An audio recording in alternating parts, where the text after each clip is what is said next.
할렐루야, 반갑습니다. 여러분, 계속해서 말씀을 나눠보겠습니다. 고린도 후서 8장 10절에서 11절 말씀. 이 일에 관하여 나의 뜻을 알리노니 이 일은 너희에게 유익함이라.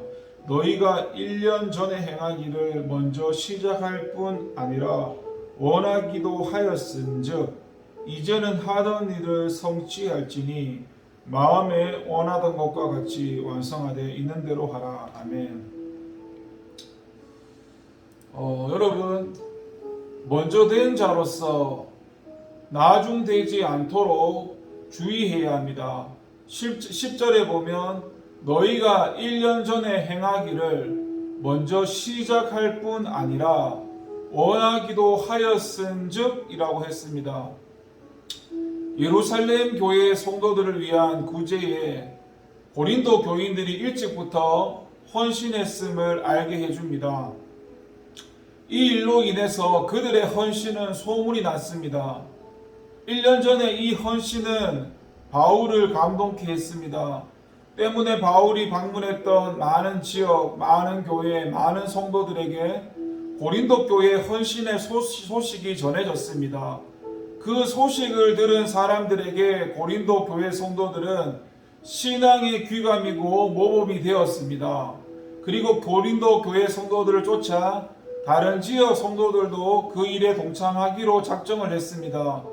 그런데 1년이 지난 지금 11절을 보면 이제는 하던 일을 성취할지니라고 하였습니다.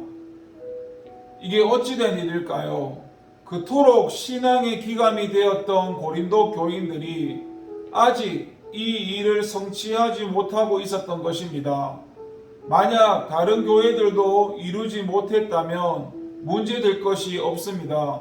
그러나 고린도 교인들보다 더 큰 환난 속에 있고 더 극심한 가난 속에서 허덕였기 때문에 바울조차 구제금 받기를 거절했던 마게도냐 성도들은 이미 풍성한 연보를 하였습니다.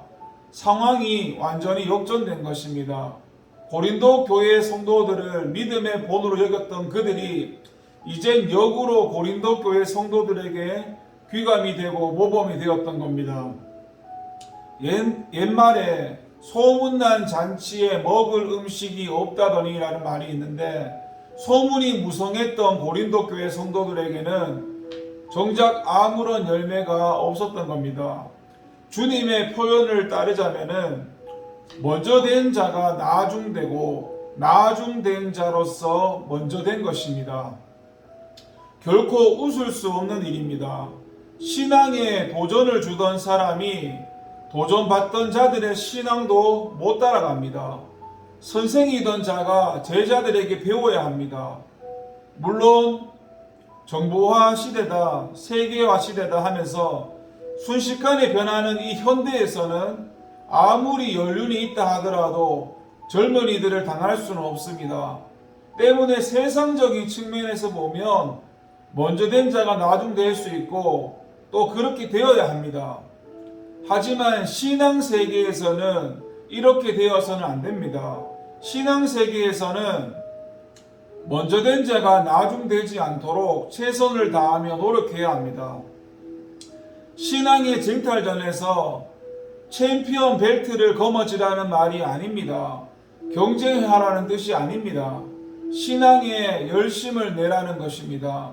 적어도 퇴보가 없도록 노력하라는 말입니다. 디모데전서 4장 15절에서 무엇을 합니까? 이 모든 일에 전심전력하여 너의 진보를 모든 사람에게 나타나게 하라 하지 않았습니까? 더욱이 히브리서 기자는 먼저 된 자가 나중 되는 자들에게 경고합니다. 때가 오래됨으로 너희가 마땅히 선생일 될 터인데 그런데 누구에게 가르침을 받아야 할 것이니 젖이나 먹고 단단한 식물을 못 먹을 자가 되었도다. 여러분, 우리의 모습이 이래서야 되겠습니까? 10년, 20년, 30년 교회에 다니는 횟수만 자랑하면 뭐할까요? 믿음의 성장이 있어야 합니다. 1등이 아니더라도 뒤로 쳐져서는 안 됩니다. 그래서 우리에게는 경건의 훈련이 있어야 합니다. 아이가 태어나면 성장과 성숙이 필수이듯이 우리의 신앙도 성장과 성숙을 거듭해야 함을 잊지 마시기 바랍니다. 기도하겠습니다. 하나님 아버지 감사합니다. 말씀대로 살게 하옵소서. 예수님의 이름으로 기도합니다. 아멘.